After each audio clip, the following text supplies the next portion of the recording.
Good morning again, Church of Her Screen in the West Midlands in Halesowen. Welcome to blog number 10. Can you believe it's going on that long? Welcome to others who may be watching this via our website or YouTube. Hope you're all well and keeping good. Those of you who had the opportunity last week to listen to my blog may recall that I was talking about clouds and silver linings. You know the saying, every cloud has a silver lining?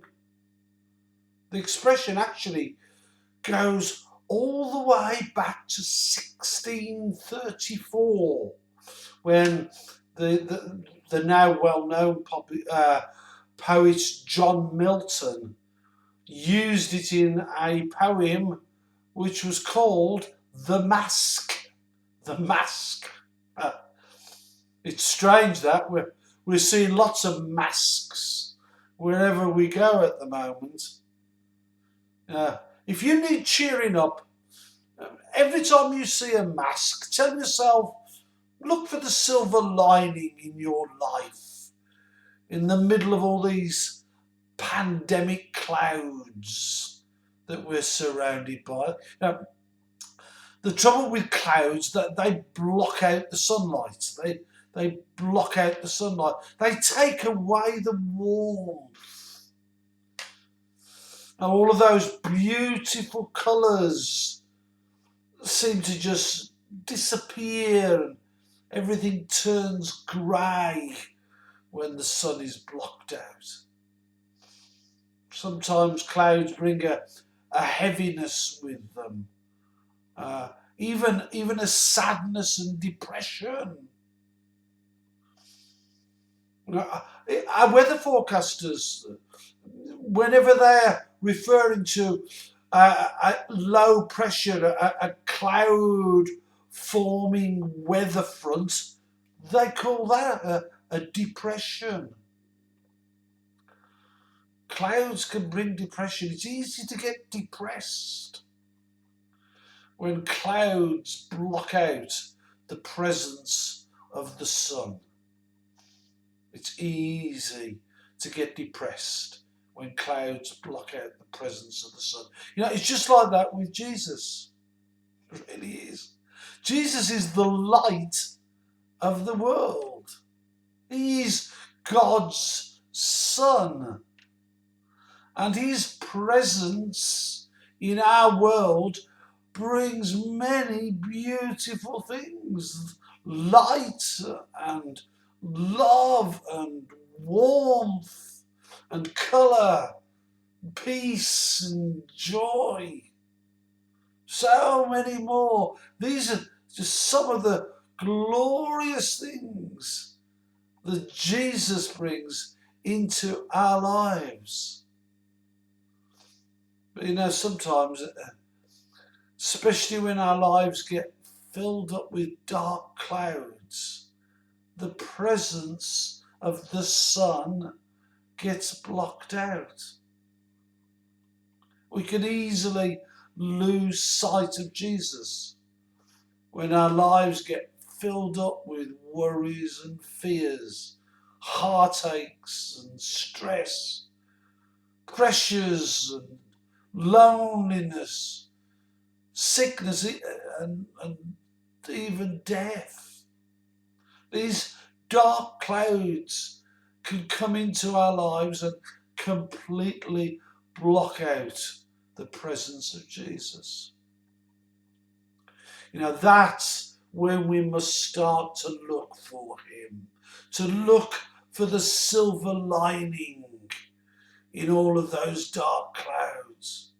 You know, it's like a nice hot summer's day, you're laying there on the beach, keeping your distance, or maybe on a sun lounger in your garden. Maybe you did it just this last week. We had some glorious days this week, especially Thursday. Thursday was just a beautiful day. You know, you're lying there enjoying the the glorious sunshine beating down on you, and suddenly a cloud comes over. Oh, in an instant, it's gone. The sky darkens. The warmth disappears. Maybe even a little shiver comes over your body. And it's over. The sun's gone. What a waste of sun lotion that was. Might as well go back indoors. 1 minute the sun was there, the next it was gone. Or has it? Has it really? In fact, the sun doesn't go. It doesn't really go anywhere. It's always there.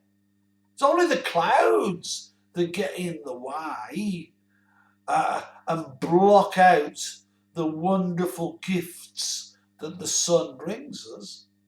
You know, and even at night, the sun's still there. It's just that we've moved position because the planet we stand on orbits around the sun. And again, this is all so like Jesus. He is always there. Always. Sometimes clouds of trouble in our lives seem to block him out. Sometimes we even move away from him so that we can no longer see him. But he's still there, just waiting for us to come back to him. The thing is, you see, Jesus made a promise. And Jesus is a man of his word. He always keeps his promises. No matter how much time might go by, he always remembers his promises and he always keeps his promises. Now, apart from being a beautiful day this last Thursday, some of you may know that it was also a special day for the church when 40 days after Easter, the church celebrates the ascension of Jesus. The day that Jesus ascended from the earth and went back to heaven, sat down at the right hand of the Father. Now, on this occasion, Jesus made such a promise that he would be with us always. Always with us. That even though he was going back to the Father, he would return by his Holy Spirit just 10 days later on the day of Pentecost. And we would never, ever be without him. He would always, always be with us. Let's read what he said. It's recorded in Matthew's Gospel, just a few verses, right at the end of chapter 28. And we read these words. Jesus came and told his disciples, I have been given all authority in heaven and on earth. Therefore, go and make disciples of all the nations, baptizing them in the name of the Father and the Son and the Holy Spirit. Teach these new disciples to obey all the commands that I have given you. And then the promise. Be sure of this, Jesus says.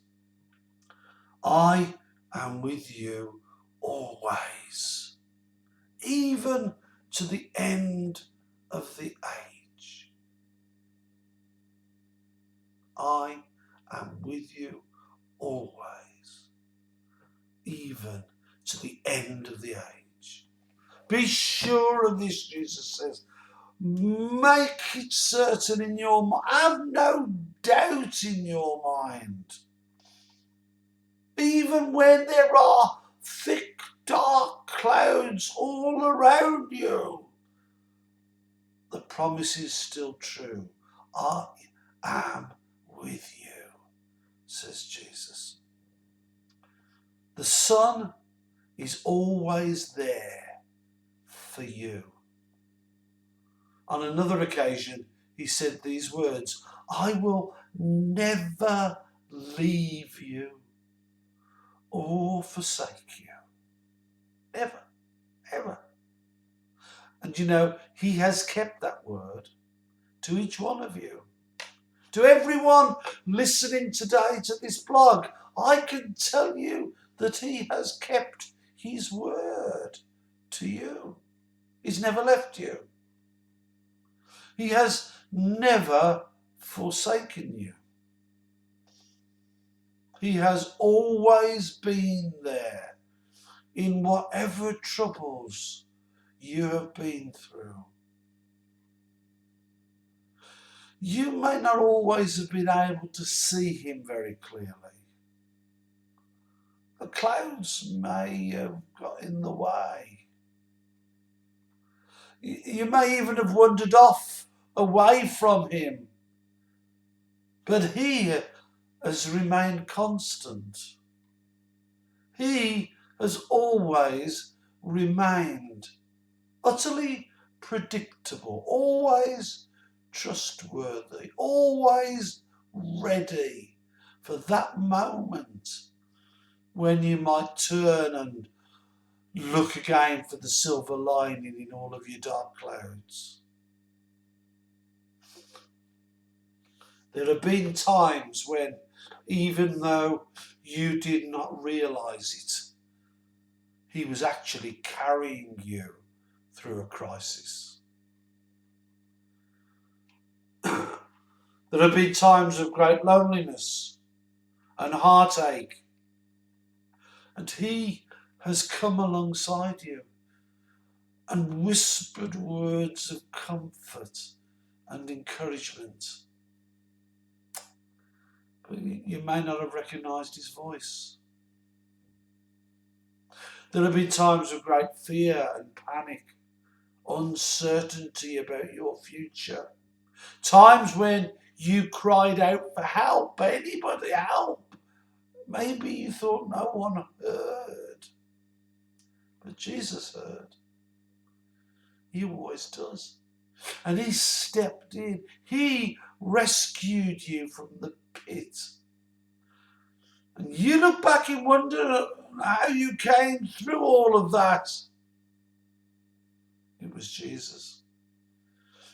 You may not have seen him, you may not have recognised his voice, but it was him who carried you through that crisis and who brought you through to the other side. You see, Jesus can't help himself. It's as simple as that. He can't help himself. He's driven by love and compassion for you. Doesn't matter who you are or what you've done. Doesn't matter whether you're rich or poor, young or old, male or female, Jew or Gentile, a believer or an unbeliever. It doesn't matter. None of that stops him from loving you and wanting to be there for you.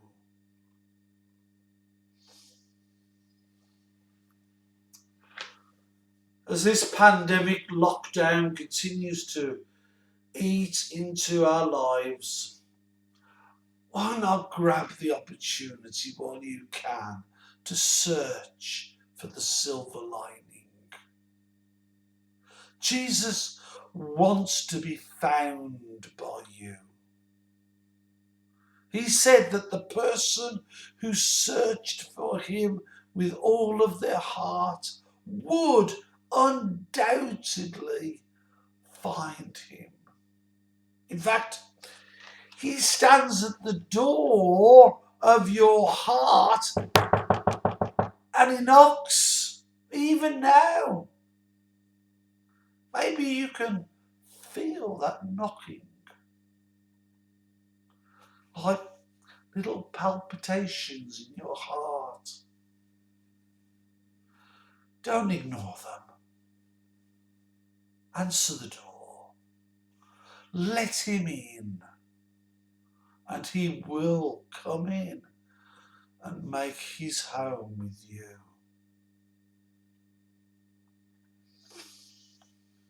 I'll say bye for now. God bless you, and every blessing upon you and your households. Bye for now.